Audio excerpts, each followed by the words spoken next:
Okay, recording is started. So good morning, everyone. Welcome to the webinar for the final portion of the Justice Reinvestment Program application. My name is Ian Davidson. I am the Justice Reinvestment Program Manager with the Oregon Criminal Justice Commission, and I'll be walking you through this presentation.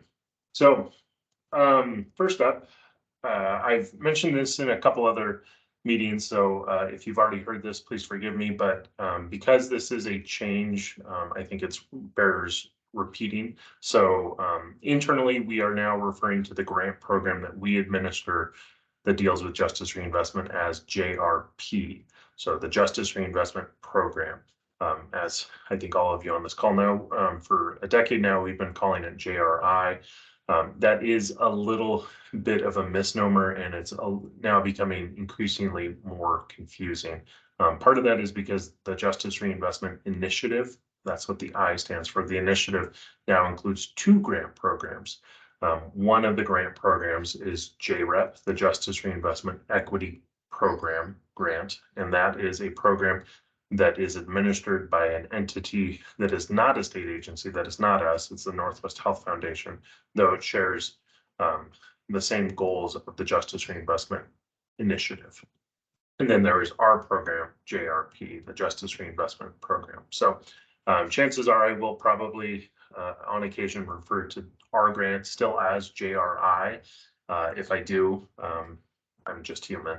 And so, but I bring this up only to say that if you hear me say JRP in this presentation or in other presentations, I'm referring to the CJC grant program that you know and love. So first, I think it's important to maybe provide a little bit of context about some of the changes that have occurred in JRP, certainly over this year, and I think many of you have seen them in the preliminary application, but some of those changes definitely have been felt in the final application. And so grant applications, they are always a balance. They're a balance between asking good questions that are sometimes very comprehensive or lengthy. And what we have done over the past year with a lot of feedback and support from stakeholders like yourselves, from other individuals, is that we have refined our application process. We have refined our questions. So we are now focused on what we believe are the right questions. And so that being said, we are always open to feedback and refinement. We know that this will be an ongoing process of continual improvement, but we believe that we are moving in the right direction, focusing on questions that are useful to the Grant Review Committee, as well as the Criminal Justice Commission. And so as a result, we have a lot more yes/no questions. We have a lot more checkbox questions. Some questions we got rid of entirely, other questions we condensed or modified. And so that certainly was true in the preliminary grant application. That is actually true in every other portion of the JRP, of Justice Reinvestment Program. And we'll walk through those questions one by one. So first, helpful to talk about the process. So here we are today. It is the end of May. All preliminary applications for the Justice Reinvestment Program have been submitted. And so we are now in this process where we are waiting for the Grant Review Committee to convene and then provide feedback to you all. So the Grant Review Committee will meet at the end of June, and then you will receive feedback probably in the beginning of July. Then the final application will be due. As I've mentioned at other points, this change in process is an opportunity to give you all, the grant applicants, more feedback earlier on before concrete decisions are made, before funding is even on the table. So your grant application, your final application, what you ultimately submit and you ultimately is used as a decision, is in the strongest position that it can be. And so you will have time to incorporate feedback from the preliminary grant application into the final application.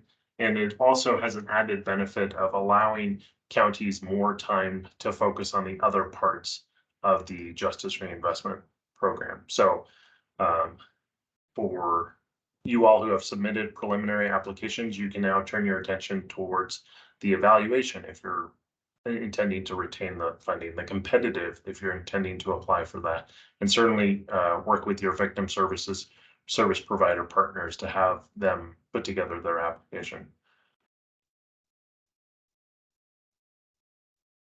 So the JRP now has a few different parts to it. So visually, here's one way to think of it. There, broadly speaking, are two main grants. There's the formula grant and the competitive grant. What we have just passed was the due date for the preliminary application, which was specific to the formula grant. And here, what we're going to talk about today is this piece here, those items that are due September 13th. So that includes the final application for the formula grant, the victim services portion of the formula grant, the evaluation portion, which the vast majority of you, this does not apply to you. That's an optional thing if you intend to retain that funding. And then lastly, the competitive application. And again, less than half of you have intend to apply for the competitive grant application. So in terms of timeline, here is where we're at. So the next key date is June 28th. The grant review committee will meet. They'll spend a whole day reviewing the applications, and then they will, they will evaluate the preliminary applications. They will then provide feedback, which we will then send to you some point in July, at which point the final application will be opened in SM Apply, our grant management software. The application itself will then be due at 1 p.m. on September 13th. Sometime in October, the grant review committee will convene again to develop its funding recommendations on all of the pieces of JRP. And then the commission will meet in November to make final award decisions.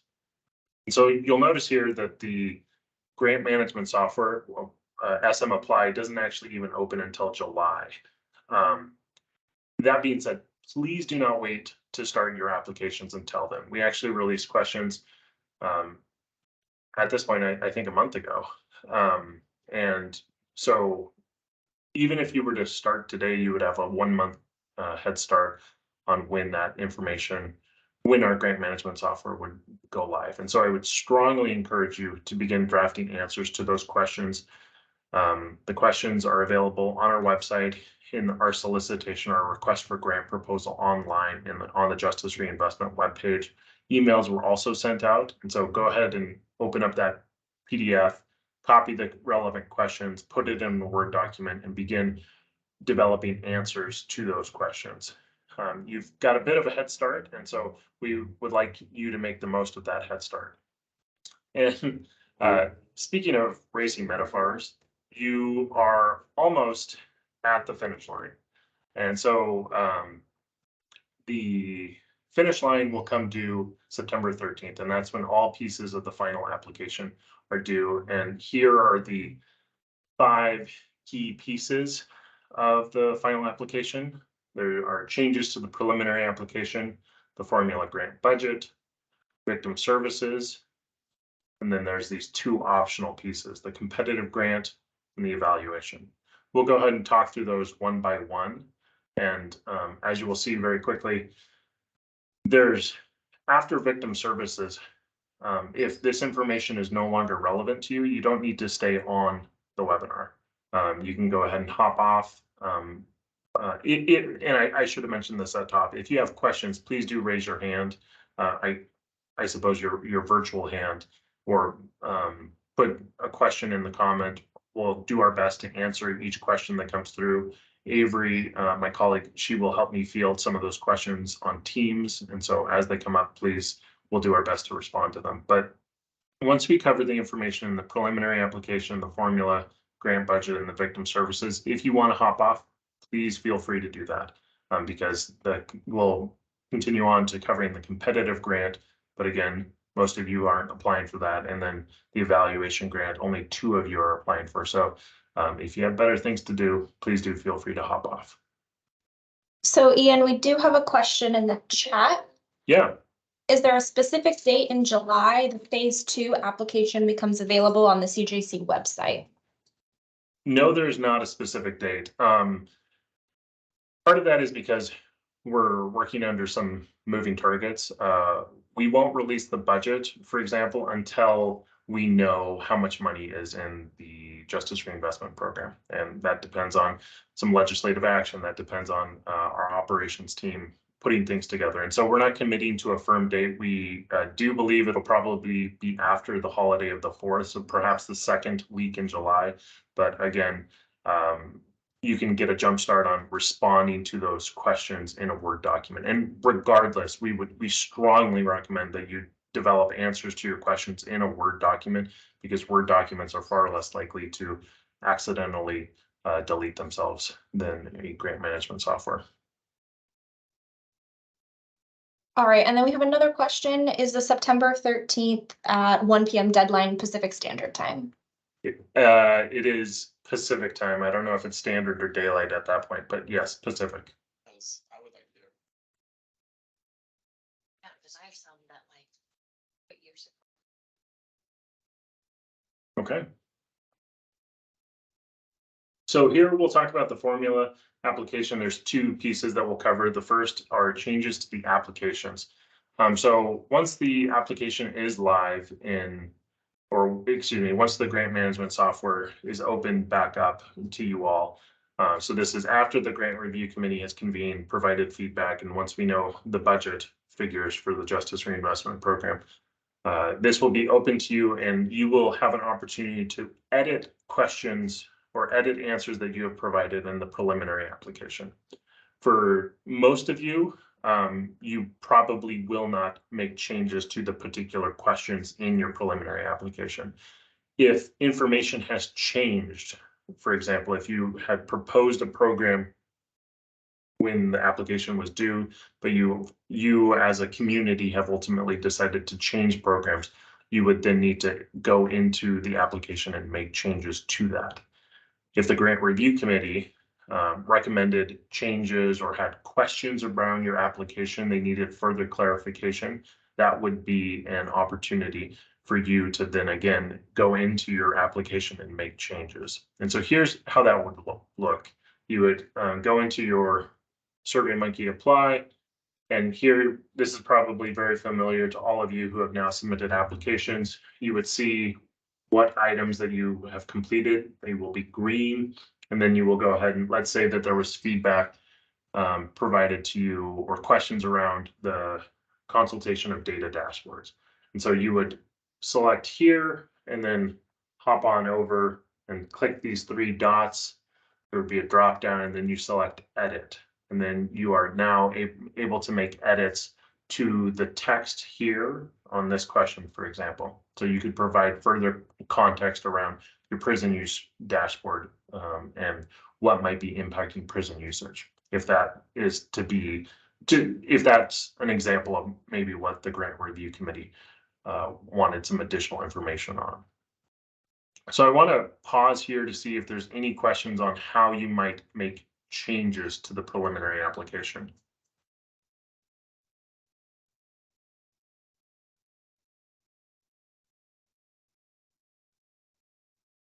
Okay. So I see a question just came through in the chat about budgets. So, oh, sorry, did somebody have a verbal question? No, that was just me, Ian. Okay, thanks, Avery. So, Jessica, this will answer your question, this slide and the next slide. So our budget sheets, we are moving away from utilizing the budget functions in SM Apply and instead using a lockdown spreadsheet. And so what does a lockdown spreadsheet mean? It means that you have certain areas where you can input information and others that you cannot. And so you can list here the position title, which program it is that position supports, the employee and agency. All of this information you can edit. You could not, however, add an 11th row, for example, or you could not change the formula that's used here. And so it functions very much like SurveyMonkey Applied has done in the past, but we are more confident in the formula calculations. This is also a easier format for certainly staff, but especially our grant review committee to review in a quick snapshot on where your spending requests are. And then you have an opportunity here to provide a narrative for each of these line items. So as an example, let's say for personnel, you might be able to say position is probation officer, the program supporting is your downward departure program. But you might be able to say, hey, this is a senior probation officer that works with a specialized caseload or does something else. Like the information that really shouldn't be shoved into the position title. You could list that it's a full-time FTE or it's a part-time and list all of that information here. And then you could provide a justification of how this position or how this line item meets the goals or the intent of that program. And then similar kinds of things for contractual housing and facilities and on down the line. This is just a quick screenshot of what that looks like. And this will be available in SM Apply for you to download, make edits to, and then you will upload. And you will have a budget sheet like this for each piece of JRP. And so here, Justice Reinvestment Formula. Your victim service providers, they will each have a budget sheet. If you apply for the competitive, you will have a budget sheet. If you apply for to retain evaluation funding, you will also have a budget sheet specific to that. Okay, so the next question was about funding. How much funding is coming from the legislature? The short answer is that we don't know. This is a figure to be determined, and actually, please don't even read too much into this slide because these are figures from 21 and 23. And so for those of you that work in community corrections, you will know what the new formula is for grant and aid funding. I believe that's publicly available. So with that, you can maybe get within striking distance of what it might be, but candidly, we don't know the total formula allocation amount of what that might be. The legislature, of course, are the decision makers around the state budget. And so we are waiting to see what that looks like. And then so that's the legislature are the decision makers around both the formula and competitive. And so the formula, of course, as the name implies, would be decided on the formula allocation. The competitive grant, however, would just have a top line figure, and then each county would compete for a portion of that figure. So as soon as we have those details, we're doing as much prep work as we can to plan out different scenarios. And so once we have the dollar figures in hand, we're going to do our due diligence, but then release it as quickly as possible because we know that you're very anxious to get those dollar figures, and we're anxious to provide it to you all. So probably not the answer you were hoping for, but it's the honest answer. Okay.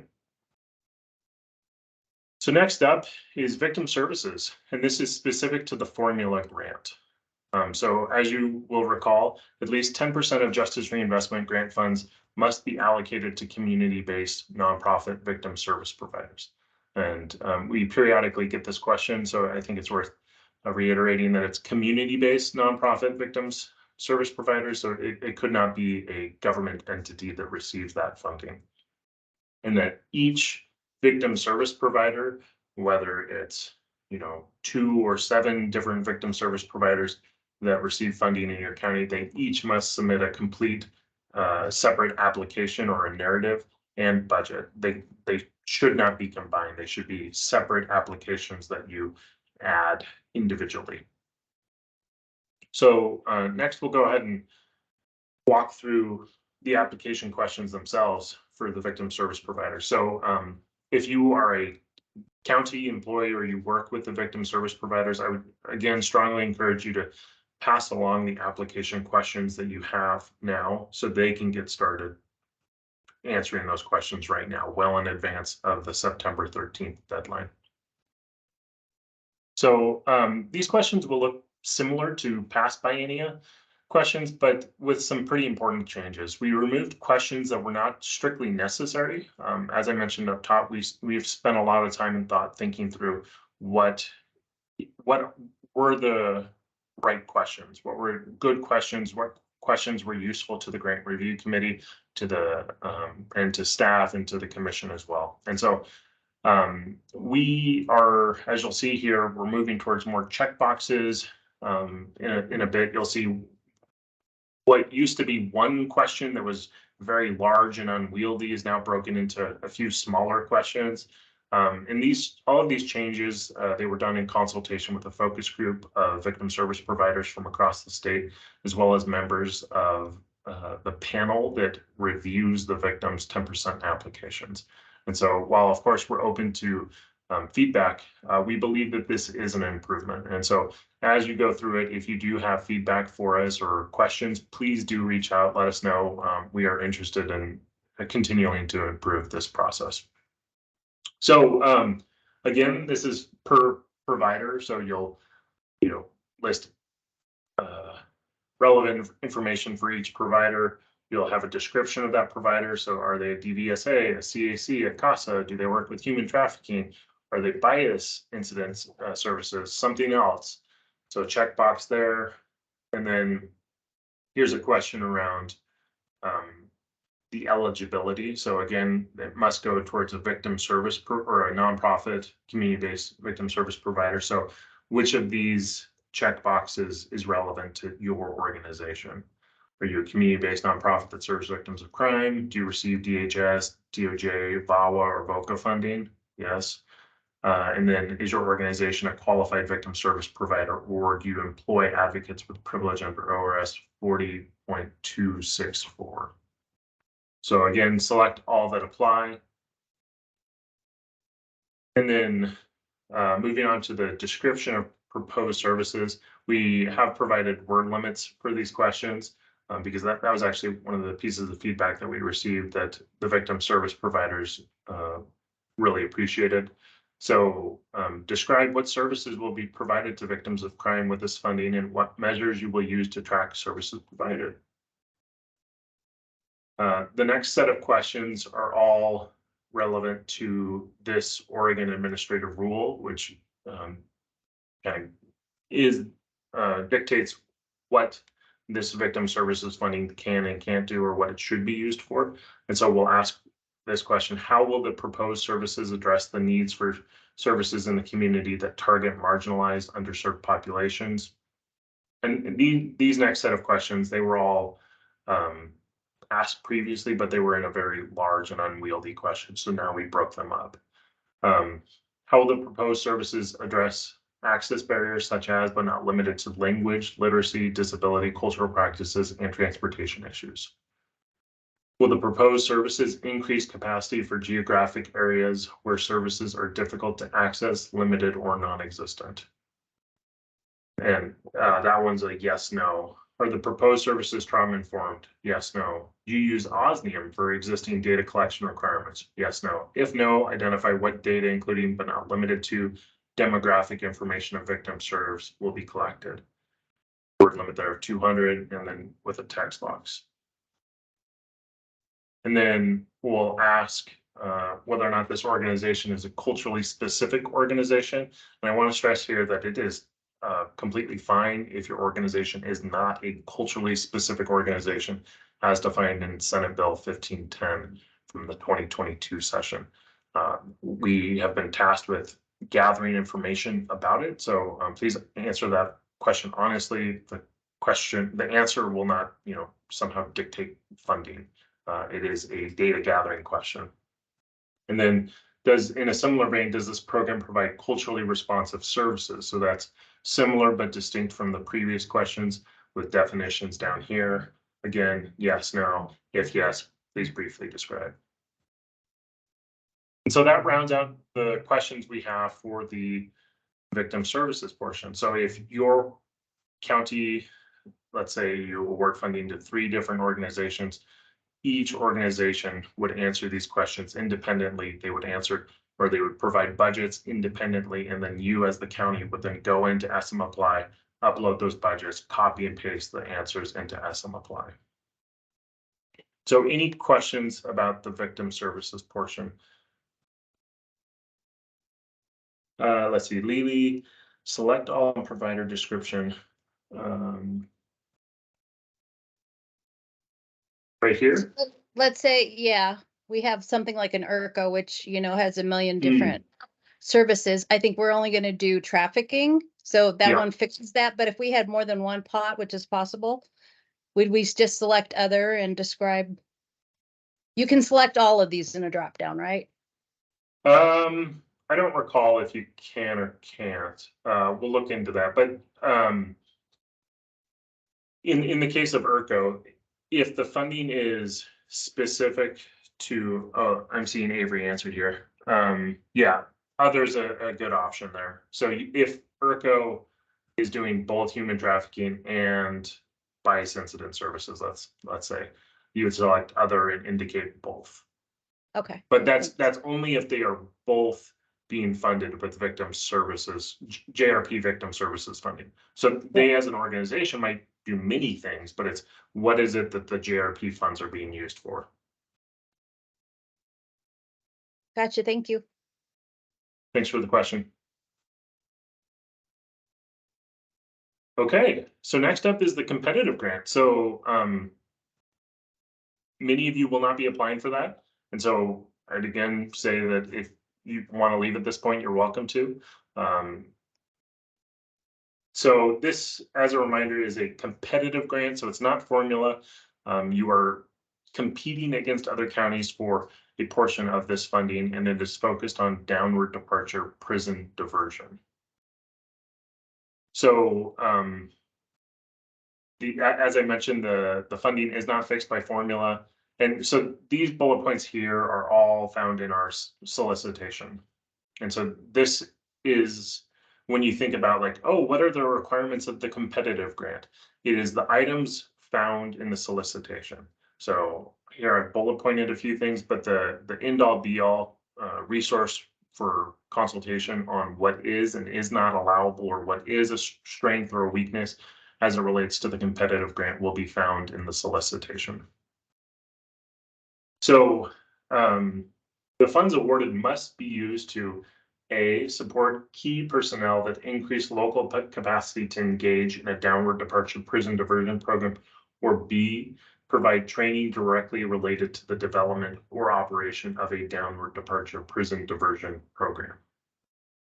And then, like the formula grant, no less than 10% of funds awarded must be distributed to community-based nonprofit organizations that provide services to victims of crime.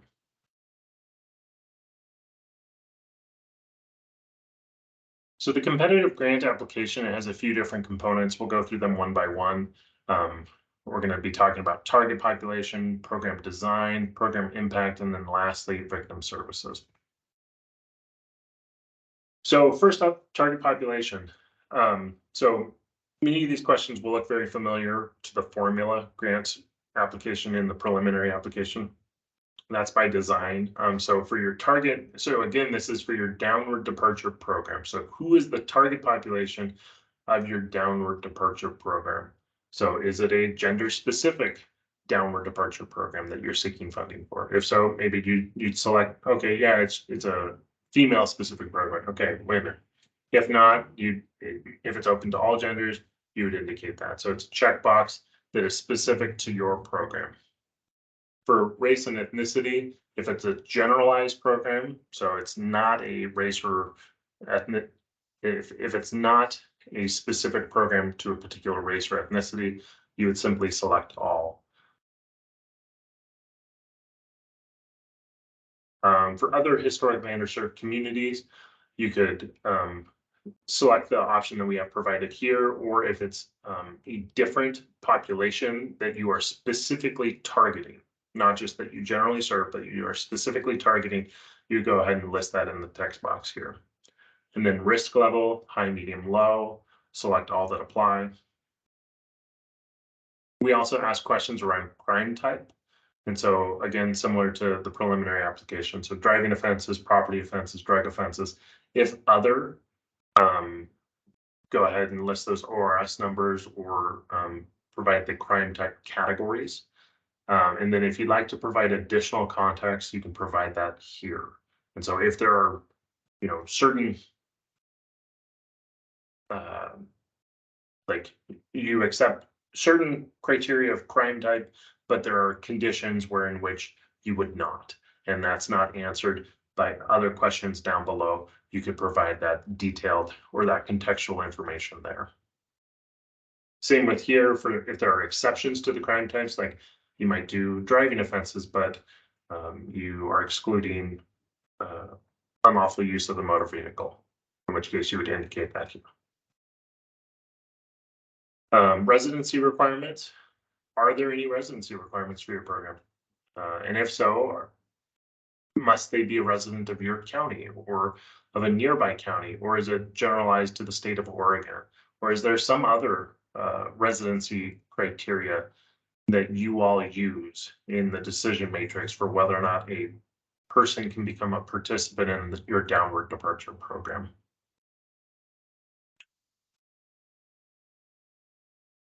So criminal history. So are there any criminal history factors that would result in automatic exclusion from the program? Yes or no?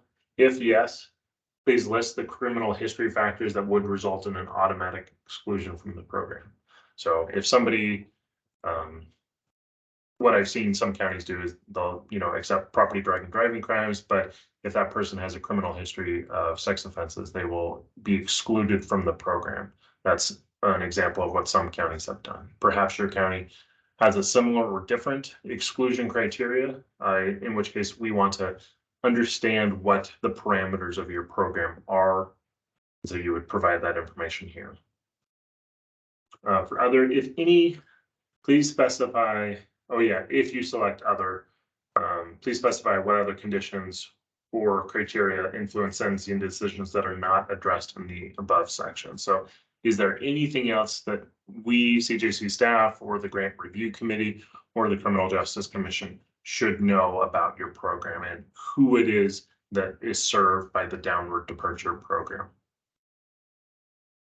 So those are the questions around target population.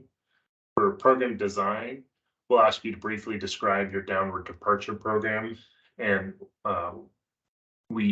here's an opportunity to describe how the key personnel positions and or trainings are important to your downward departure program and the purpose that you have for that program.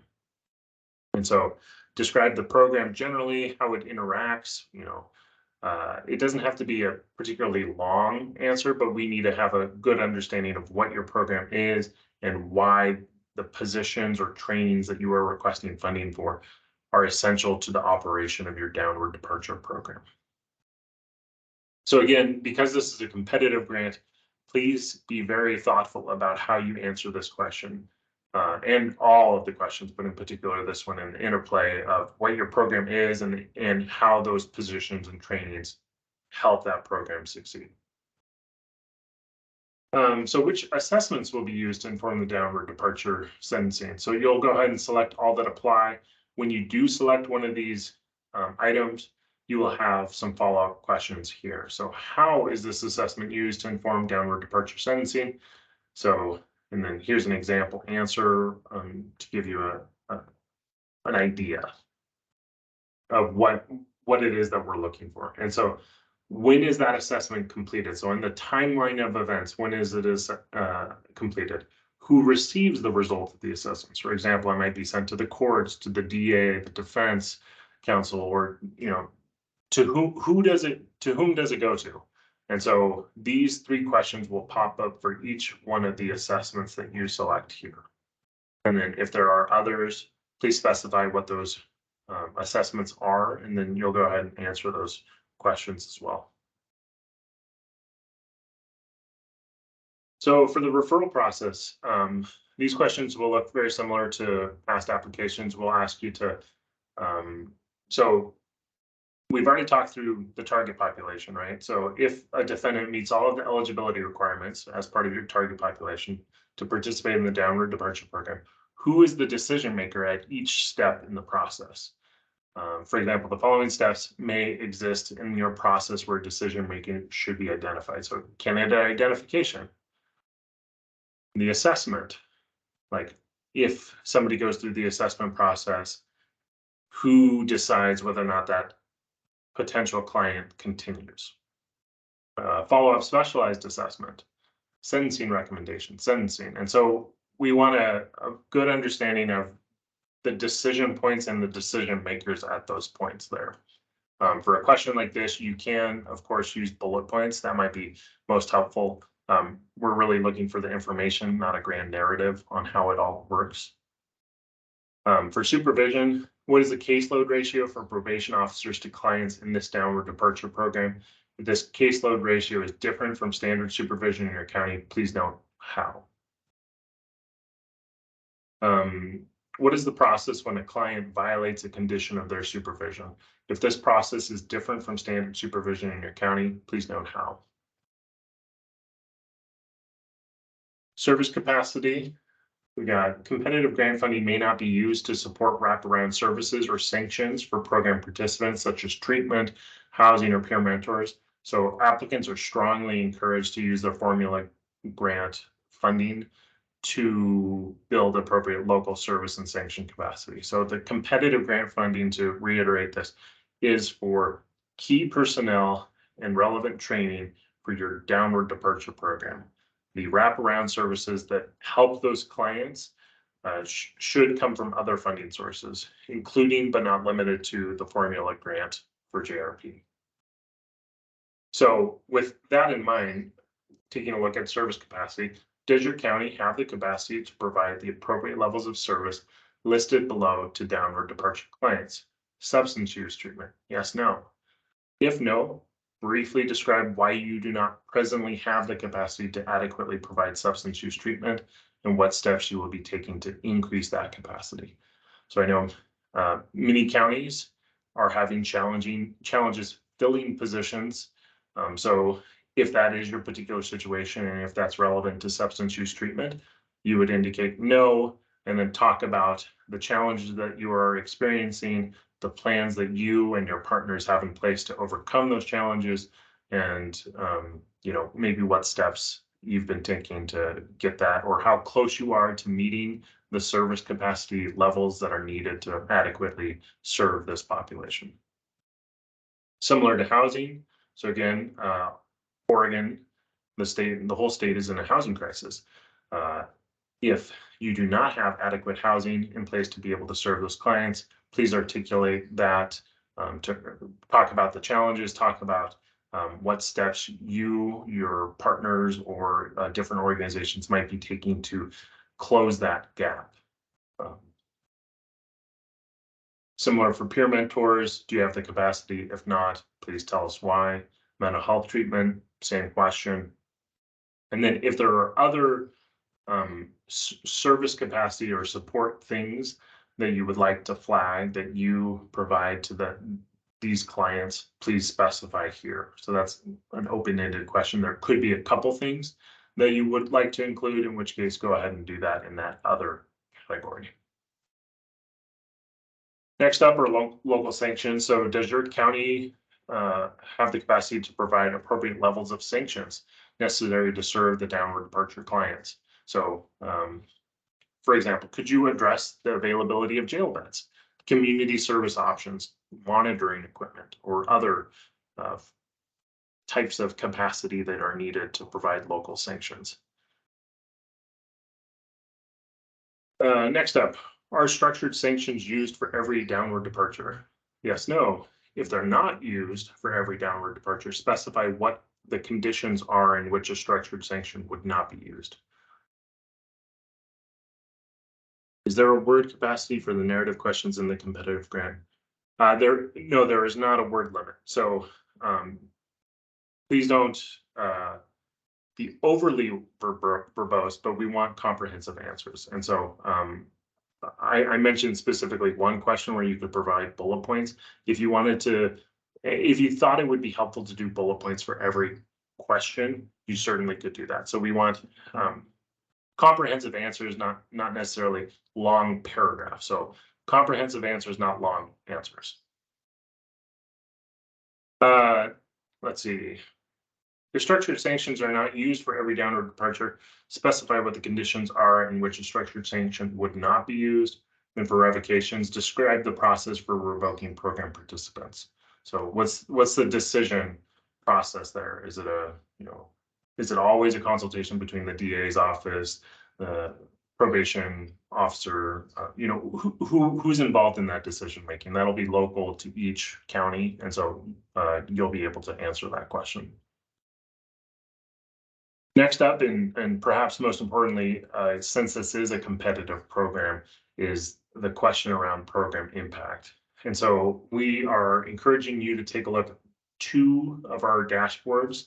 So the first is the Justice Reinvestment Program prison usage dashboard. So that looks specifically, and you'll see in just a minute, that's specific to property, drug, and driving crimes. You could also take a look at the sentencing dashboard and look at intakes broken down by crime type. So first sentence, first revocation. So if you received the competitive, what we used to call the supplemental grant, last biennium, take a look at your last biennium's application. Did you meet your goal for anticipated decreases? Yes or no? If no, please go ahead and explain what contributed to that outcome. And then next, we'll ask you to project the number of intakes for the following categories for the 23-25 biennium given program implementation. So last biennium, I'm seeing the question come in around what if there wasn't an anticipated decrease in, you'd have to consult your application. I can't remember for your particular county, but we can connect offline to look at your application together if you'd like to. So we have asked this question before, but it was always a catch-all question. Here we've broken it out by first sentence and revocation by crime type. So we got first sentence property, revocation property, first sentence drug, revocation drug, and then we have it for driving crimes and for other crimes. That is a bit more of a catch-all, but again, focused on first sentence and revocation independently. So you'll go ahead and fill in those boxes with a particular number, and this is what you're anticipating over the next 2 years. And then describe how the above projections were determined for first sentence, revocations, or both. So what was your thinking behind it when you all gathered together and thought through the next 2 years for your downward departure program? What was the basis on which you were making these forecasts or projections? And that concludes the narrative portion for the downward departure grant. So next up is the budget, and I'll pause here to see if there's any questions around the narrative.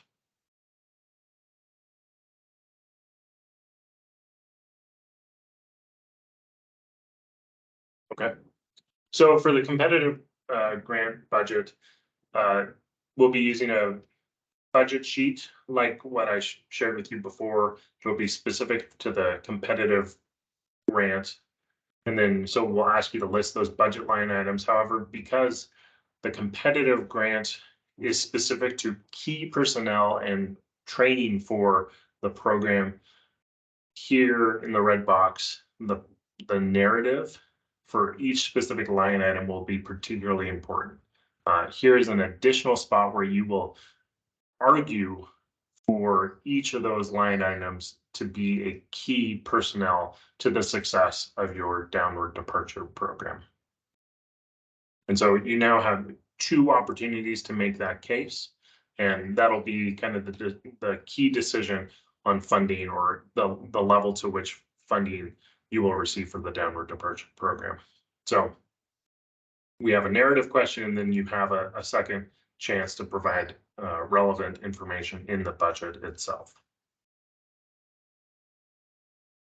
And then lastly is the victim services portion for competitive grant. So as I mentioned before, 10% of that must be awarded. And so the way we are doing it this time is that we will ask you to list each provider's name, and then you will indicate what percentage you will allocate to them. And so instead of you providing us a dollar figure and then you not receiving the full dollar amount and then us having to work with you to figure out a new calculation, you're just going to provide us a straight percentage allocation. So as an example, if you ultimately receive competitive grant funding, and let's say you listed your provider, you have 3 providers, you indicated that the first provider is going to receive 70% of award funds for the competitive grant. The second one will receive 20%, and the third one will receive 10%. Or maybe you only had two organizations that you want to award funding to, and you're just dividing it right down the middle, 50-50. And so you would put in the provider's name and the percentage allocated, and that's it. No dollar amounts, just percentage and name of organization. Okay, so that concludes it for the competitive grant. So I'll pause here to see if there's any questions before we move on to the evaluation portion, which at this point, I think only 2 counties intend to retain the evaluation funds. So I imagine most of you will drop off at this point. Ian, on the victim services, just so I'm clear, so they're Yep. gonna use the same formula budget that we're submitting, or is it included on that competitive budget? Sorry, 'Cause say we're- that one more time. We're uploading the budget sheets, right? Yes. This time? All right, so are the victim service providers' budgets gonna be entered on that same form? In that same format? Yes, for formula, not for competitive. Not for competitive at all? Not, Okay, you and know, that- what you're only providing is their name and the percentage for competitive. All right, but on the formula, they gotta do the exact thing that the rest of the program has to do. Yes. All right, thank you. Yeah, and I mean, the budget will look similar to what they've done in years past. Instead of SM apply, they'll use this spreadsheet though. Okay. So if you're one of the, right, at this point, 2 counties that intend to retain funding for evaluation, as a reminder, 3% of all funds of Justice Reinvestment funding is used for evaluation. The vast majority of counties remit those funds. They ask the Criminal Justice Commission to conduct those evaluations, and then a handful, or a very small handful, retain those funds. And so if you are one of those counties that is retaining those funds, here are the key dates to know. We are asking, obviously the deadline will be the same as all the other portions of JRP, which is Wednesday, September 13th at 1 p.m. We are, however, also asking that you join us either in person or virtually to present to CJC staff on Friday, September 22nd. For those of you that have done this in the past, this is something we've done, I think, the last 2 biennia. It's gone pretty well. It's an opportunity for your research team to present your proposal, and then it's a chance for our CJC staff, especially our researchers, to kind of ask some clarifying questions to make sure that your proposal is realistic and it has a good research question that you're all working towards. So the questions themselves are very similar to years past with some slight modifications. We'll ask, of course, which county it is, what your primary research question is, and then if there are secondary research questions that the proposed project will seek to answer, we'll ask you to provide a brief review of the existing social scientific research related to the proposed project. Describe how this project will benefit the state of Oregon, as well as the field of criminal justice more broadly. Describe your dissemination plan for the results of this project. How will other Oregon criminal justice stakeholders be able to replicate your program in their jurisdictions? And then moving on specifically to the research design and methodology, we'll ask you to describe the study population and expected sample size estimates.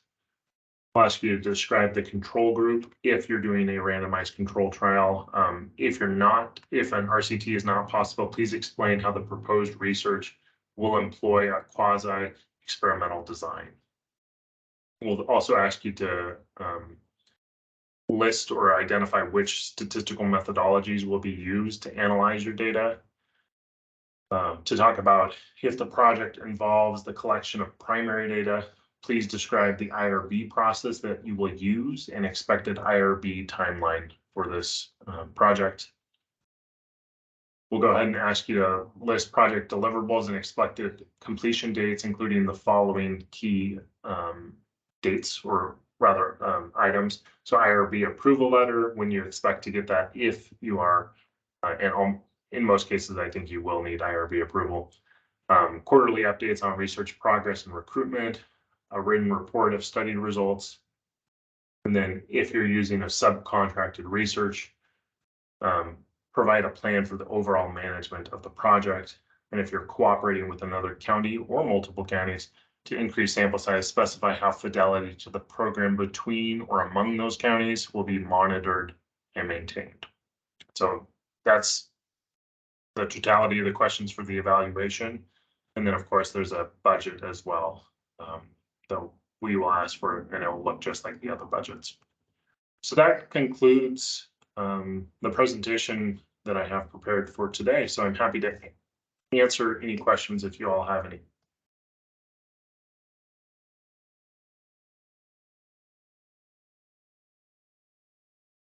Ian, would it be okay to use this space to talk briefly, since we're talking about evaluation, about PSU studying the impact of Measure 110? Do you know anything about that?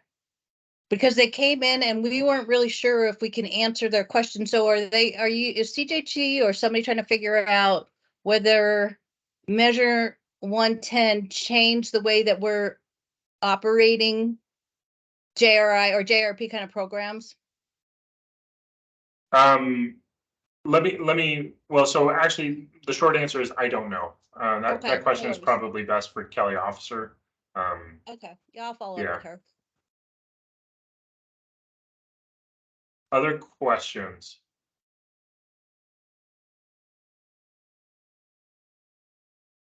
Okay. Well, thank you, everyone. Thank you for attending. Thank you for your questions, and look forward to seeing your applications. Thanks, Ian. Have a good one.